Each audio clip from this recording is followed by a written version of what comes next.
Hello friends, എല്ലാവർക്കും പുതിയൊരു വീഡിയോയിലേക്ക് സ്വാഗതം. ഇന്നത്തെ കഥയിൽ ശരണ്യയുടെ വീട്ടിലേക്ക് പോലീസ് വന്നിട്ടാണെങ്കിൽ മുത്തശ്ശിയെ അന്വേഷിക്കുന്നുണ്ട്. മുത്തശ്ശിയും പ്രകാശനെയും ആണെങ്കിൽ പോലീസ് കൂട്ടിയിട്ട് പോകാൻ തുടങ്ങുന്നു. മുത്തശ്ശി പറയുന്നു, പണ്ട് കാലം മുതലേ പ്രായമുള്ളവരും മക്കളെയും കൊച്ചുമക്കളെയും ഒക്കെ വഴക്ക് പറയാറും അടിക്കാറുമൊക്കെ ഉണ്ടെന്ന്. അതിനെല്ലാം പോലീസ് പിടിച്ചോണ്ട് പോകാറില്ലായിരുന്നു എന്നൊക്കെ പറയുന്നു. അത് കേൾക്കുമ്പോൾ പോലീസ് പറയുന്നുണ്ട്, പഴയ കാലമല്ല, ഇത് പുതിയ കാലമാണെന്ന്. അന്നൊക്കെ പെൺകുട്ടികളാണെങ്കിൽ ഒന്നിനും പ്രതികരിക്കില്ലായിരുന്നു, പക്ഷെ ഇപ്പോഴത്തെ പെൺകുട്ടികളൊക്കെ പ്രതികരിക്കാറുണ്ടെന്ന് പറയുന്നു. അതുകൊണ്ട് ഇപ്പോൾ എല്ലാവരെയും ഒന്നും അടിക്കാനൊന്നും പറ്റത്തില്ല എന്ന് പറയുന്നു. അതിനുശേഷം മുത്തശ്ശിയും പ്രകാശനെയും കൂട്ടി പോലീസ് പോകുന്നു. രണ്ടുപേരും പോയതിനു ശേഷം ശരണ്യ അമ്മയോട് പറയുന്നുണ്ട്, അന്ന് വിക്രമിനെ രക്ഷിക്കാതിരുന്നത് നന്നായെന്ന് ഇപ്പോൾ മനസ്സിലായില്ലേ എന്നൊക്കെ ചോദിക്കുകയാണ്. പിന്നീട് കല്യാണി നിരഞ്ജന്റെ കാറിൽ പോയിക്കൊണ്ടിരിക്കുന്ന സമയത്ത് കിരൺ ഫോൺ ചെയ്യുന്നു. കിരൺ ആണെങ്കിൽ കല്യാണിയോട് പറയുന്നുണ്ട്, പോകുന്ന സമയത്ത് ഒരു തടസ്സമുള്ളത് കൊണ്ട് എനിക്കൊരു ചെറിയ പേടിയുണ്ട്, അതുകൊണ്ട് താനാണെങ്കിൽ സൈറ്റിൽ പോകുമ്പോഴേക്കും സൂക്ഷിക്കണമെന്ന് പറയുന്നു. കല്യാണി ആണെങ്കിൽ ഒന്നുകൊണ്ടും പേടിക്കേണ്ട, ഞാൻ സൂക്ഷിച്ചോളാം എന്നൊക്കെ പറയാണ്. പിന്നീട് രാഹുലിനെയും മനോഹറിനെയുമാണ് കാണിക്കുന്നത്. മനോഹർ ആണെങ്കിൽ രാഹുലിനോട് ചോദിക്കുന്നുണ്ട്, നിങ്ങളുടെ ഉദ്ദേശം അനന്തരവനെ സ്വന്തമാക്കാനുള്ള പ്ലാൻ അല്ലേ എന്നൊക്കെ. രാഹുൽ അപ്പോൾ പറയുന്നുണ്ട്, നീ പോയി കഴിഞ്ഞാൽ ഞാൻ എന്ത് ചെയ്യുമെന്ന് നീ എന്തിനാണ് അറിയുന്നത്, പിന്നെ നിനക്ക് അന്വേഷിക്കേണ്ട കാര്യം പോലുമില്ല എന്ന് പറയുന്നു.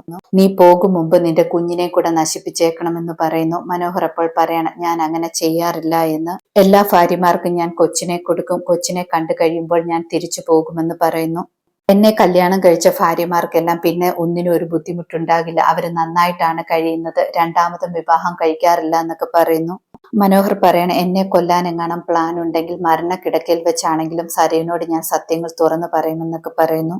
മനോഹർ ചോദിക്കുന്നുണ്ട്, കിരണിനെ സ്വന്തമാക്കണമെങ്കിൽ കല്യാണിയെ കൊല്ലണമല്ലോ എന്ന്. അപ്പോൾ ആണെങ്കിൽ രാഹുൽ പറയണ, അത് എന്ത് വേണമെന്ന് ഞാൻ തീരുമാനിച്ചോളാം എന്നൊക്കെ.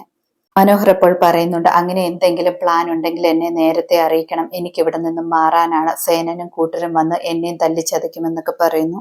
കല്യാണിയും നിരഞ്ജനുമാണെങ്കിൽ കൺസ്ട്രക്ഷൻ സൈറ്റിലേക്ക് എത്തി. കല്യാണിയോടാണെങ്കിൽ നിരഞ്ജൻ പറയുന്നുണ്ട്, ഇനി മേഡം എപ്പോഴും ഇങ്ങോട്ട് വരേണ്ട ആവശ്യമൊന്നുമില്ല, അല്ലാതെ തന്നെ എല്ലാ കാര്യങ്ങളും ഓഫീസിൽ നിന്ന് നോക്കുന്നത് പോലെ ആക്കി തരാമെന്നൊക്കെ പറയുന്നു. ഇനിയും കുറെ എഫിഷ്യന്റ് ആയ ജോലിക്കാരെ കൂടെ വെക്കണം, അതിന് ഞാൻ ഹെൽപ്പ് ചെയ്യാമെന്നൊക്കെ നിരഞ്ജൻ പറയാണ്. കല്യാണി അപ്പോൾ പറയുന്നുണ്ട്, എല്ലാ കാര്യങ്ങളിലും നിരഞ്ജൻ തന്നെ ഇനി ഉത്തരവാദിത്തം എടുത്തോളാനെന്നൊക്കെ. അതിനുശേഷം രണ്ടുപേരും കെട്ടിടത്തിനകത്തേക്ക് പോകുന്നു. മുകളിലേക്ക് പോവുകയാണ് രണ്ടുപേരും.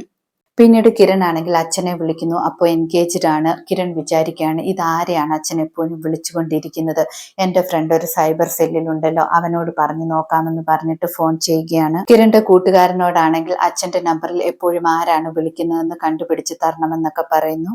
അതേസമയം സേനനും രൂപയും ആണെങ്കിൽ ഫോണിൽ സംസാരിച്ചു കൊണ്ടിരിക്കുകയാണ്. രണ്ടുപേരും പറയുന്നുണ്ട്, കിരൺ ആണെങ്കിൽ എന്നെ ശല്യം ചെയ്യുന്നുവെന്ന് സേനനും, കല്യാണി ആണെങ്കിൽ രൂപയെ വിളിക്കുന്നുണ്ടായിരുന്നു എന്നൊക്കെ പറയുന്നു. സേനൻ അപ്പോൾ പറയാണ്, സൈബർ സെല്ലിലാണെങ്കിൽ എന്റെ ആൾക്കാരൊക്കെ ഉണ്ട്, അതുകൊണ്ട് ഞാനാണെങ്കിൽ അവരോട് പറഞ്ഞിട്ടുണ്ട് ഒരു കാര്യവും പറയരുതെന്ന്, പക്ഷെ കിരണിനും ആള് കാണും, അതുകൊണ്ട് സൂക്ഷിക്കണമെന്നൊക്കെ പറയുന്നു. രൂപ അപ്പോൾ പറയണ, യാമിനിയുടെ പേരിൽ അതുകൊണ്ടല്ല ഞാൻ നമ്പർ എടുത്തിരിക്കുന്നത്, മനസ്സിലാകാതിരിക്കാൻ വേണ്ടിയാണെന്നൊക്കെ പറയാണ്. സേനൻ അപ്പോൾ പറയുന്നുണ്ട്, ഞാൻ ഫോൺ വെക്കുകയാണ്, ഞാൻ കിരണിനെ വിളിക്കട്ടെ, താൻ കല്യാണിയും വിളിക്കാനെന്ന് പറയുന്നു. സേനൻ ആണെങ്കിൽ കിരണിനെ വിളിക്കുന്നുണ്ട്. കിരൺ അപ്പോൾ ചോദിക്കുന്നുണ്ട്, ആരെയാണ് വിളിച്ചുകൊണ്ടിരുന്നതെന്ന്. സേനൻ അപ്പോൾ പറയാണ്, എന്റെ ഗൾഫിൽ നിന്ന് വന്ന ഫ്രണ്ട്സ് ഒക്കെ ഉണ്ട്, അവരെയൊക്കെയാണ് വിളിച്ചുകൊണ്ടിരുന്നതെന്നൊക്കെ. പിന്നീട് കാണിക്കുന്നത് പ്രകാശനെയാണ്. പ്രകാശനെ ആണെങ്കിൽ പോലീസ് തല്ലി ചതച്ചിട്ടിരിക്കുകയാണ്. അത് കണ്ടിട്ട് മുത്തശ്ശിക്കാണെങ്കിൽ സഹിക്കാൻ പറ്റുന്നില്ല. മുത്തശ്ശി പറയാണ്, എന്നാലും നമുക്ക് ഈ സിറ്റുവേഷൻ വന്നല്ലോ, ഈ പ്രാവശ്യവും ഇങ്ങനെ തന്നെ സംഭവിച്ചല്ലോ എന്നൊക്കെ പറയാണ്. പ്രകാശൻ അപ്പോൾ പറയാണ്, ശരിക്കും നമ്മൾ പെട്ടുപോയെന്ന്, ഇനി എന്ത് ചെയ്യാനാണെന്നൊക്കെ പറയുന്നു. മുത്തശ്ശി അപ്പോൾ പറയാണ്, നമ്മുടെ മോൻ ഇതൊക്കെ അറിഞ്ഞാൽ ചിലപ്പോൾ നമ്മളെ രക്ഷിക്കുമായിരിക്കുമെന്നൊക്കെ. പോലീസുകാരൻ അപ്പോൾ അങ്ങോട്ട് വരുന്നു. പോലീസുകാരൻ പറയാണ്, വിക്രമൻ അങ്ങോട്ട് വന്നാൽ അവനെയും തല്ലുമെന്നൊക്കെ. ഇനിയും നിന്റെ മകൻ രാജകുമാരനാണെന്നൊന്നും എന്നോട് പറഞ്ഞേക്കല്ല, അങ്ങനെ പറഞ്ഞാൽ നിന്നെ ഇവിടെ കെട്ടിത്തൂക്കുമെന്നൊക്കെ പോലീസ് പറയുന്നു.